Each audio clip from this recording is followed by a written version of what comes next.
Hello there everybody, it's me Alexia, and if you can tell from the title, this is a very different video than what we normally make. So, I will not be posting a reaction video or review or anything like around this one because I want to make sure that this video goes out to all of my followers and it's not like due to YouTube's algorithm hidden behind a reaction video. That's maybe more so what you'd look up. So that's why there's just gonna be this coming out today. I will not be having a reaction review. We'll be back to the regular videos starting tomorrow, but I want to just take a day to post this because I think that it's important. So, as probably all of you guys have heard on the news, the social environment in the United States is very chaotic right now. And it's, I think, very understandable at this point because there has been so much just oppression and systemic racism and unjust behavior from so many people about this, and it's not like this. So George Floyd has of course kind of become the main like name that's used for it because everyone knows that I can't breathe, but that's not an isolated incident. I mean, this year alone we've had so many deaths from people being murdered due to the color of their skin. And that's what the issue is, because I know there's people saying like, well, the highest rate of black killings are from other black people, and there's all those kind of ignorant comments. But of course, there's also same with white people. You're more likely to be killed by a white person. It's because you kill who you live near. You know, it's like more crime happens in communities than like, you know, outside of your own community. And so that's why that happens. It's just statistics, and look it up. I'm not going to go into that too much because that's not what this is about, but the issue is to kill someone based on the color of their skin, or to harm them or do something to them based on something that they truly have no control over. It's just how they were born. And it doesn't even have anything to do with them. It's like based on where their ancestors were born is absolutely unacceptable. It's not okay, and it needs to be said. And I know, making a video is not enough. This is by no means enough, and it's not enough. There's no other way to word it. And I know that. And I'm trying to figure out if there's anything more I can really do because of the fact that I don't really want to go outside the riots because I don't want to help with the spread of coronavirus, which is just a really unfortunate timing of it all. So this is what I'm doing right now. But yeah, I think that it's a much bigger issue than a video. It's been happening for so long, and so many people, and we currently are in an environment where our leadership is promoting it. Whenever the people were protesting masks, you know, something that was being implemented in order to save lives, the president called them very good people. People are protesting and rioting because they are just protesting. I'm not going to deem the rioting because there's a whole lot going on with that. But they're protesting, and so many are peaceful. I've just seen so much peaceful protesting, and then because of the police, it becomes violent. So the protesting happening because of people who are unheard and murdered. So you're literally saying that people have the right to protest and are good people for protesting against doing a small thing that could save lives is more important to people protesting people actively being murdered. And then you call yourself pro-life. But anyways, that's a whole other topic. But it's really deep in our system in America because you can look back and it's constantly like, this has been happening for years. This is years. And honestly, in these last couple days, I have learned so much about racism in America through other people's videos and other people's just like experiences. And as a white person in America, I have definitely, here's my face. So as a white person in America, I know that there's definitely white privilege. There 1000% is white privilege. And sorry, my hair is like in my face. Okay, I don't want to cut though in this video, so we'll see if I leave this in. So I'm very clearly a white person, as I was saying, I'm very clearly a white person, and I know that I have privilege. And this racism was something I wasn't super aware of as a child. where I spent the majority of like my young childhood, there weren't many Black people there.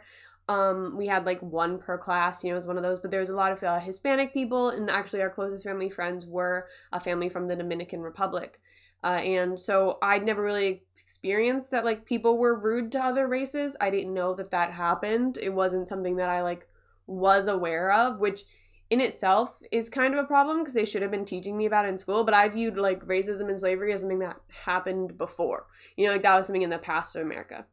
But then I moved to a more southern state and so of course more diversity and more education about racism there because it's a lot more prominent of an issue.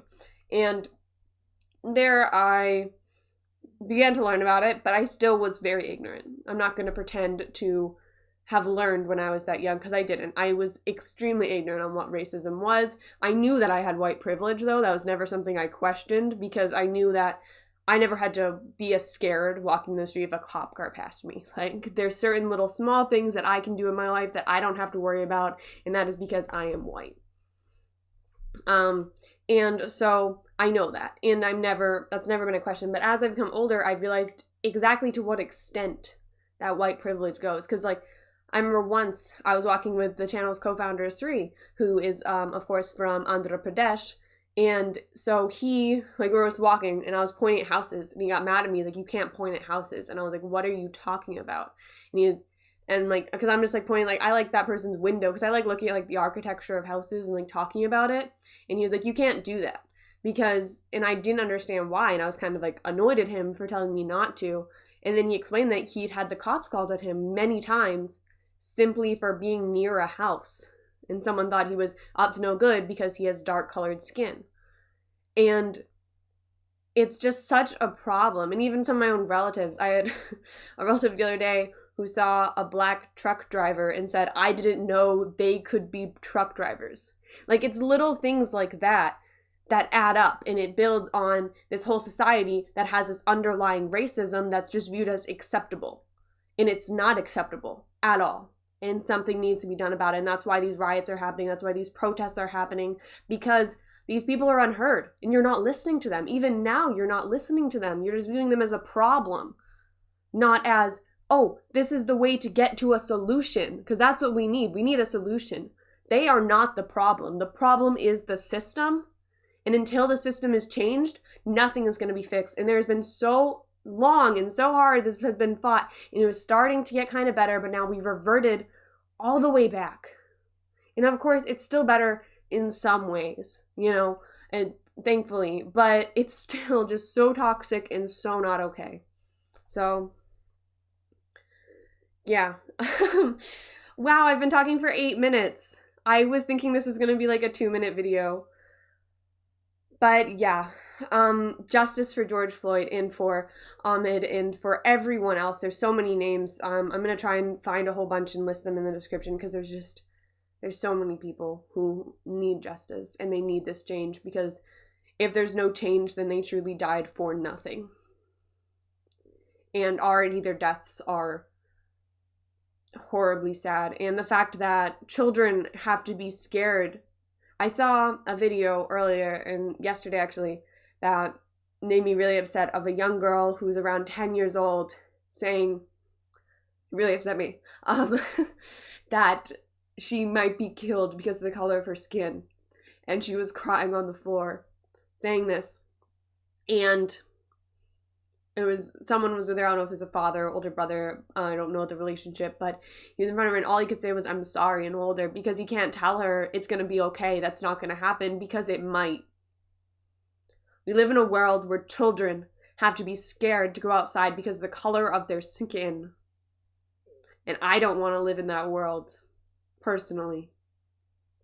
But yeah. So I know this video isn't enough. I know that this isn't going to solve the problem, but I think it's important to talk about it and discuss the issues at their core, because I know I wasn't too informative in this either. It's kind of just my thoughts and opinions, but white privilege is a thing, and right now, and yes, all lives do matter, but I think I've heard a few analogies, but I think my favorite one is whenever there's two houses one's on fire and one's not, you're going to go put out the one on fire. It doesn't make the other house less important. It's still an important house. But you're not going to douse it in water because it's not the one on fire. And that's the difference between All Lives Matter and Black Lives Matter.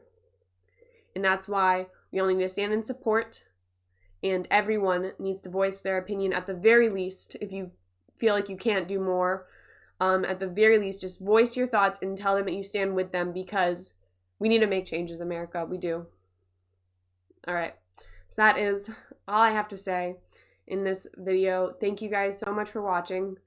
Please stay safe out there, and I hope that you all have an absolutely wonderful day. Hi again, everyone. So I realized while I was editing this that I forgot to mention that we're going to have links in the description to various charities that are helping with the anti-racism movement. So feel free to take a look at those, donate if you can, or share them around to some people that you know who maybe can. And yeah, we'll also be donating all proceeds from this video to various charities fighting against racism, as well as making some private donations ourselves, the members of the team. So thank you guys so much for watching this video, and yeah, just thank you all so much.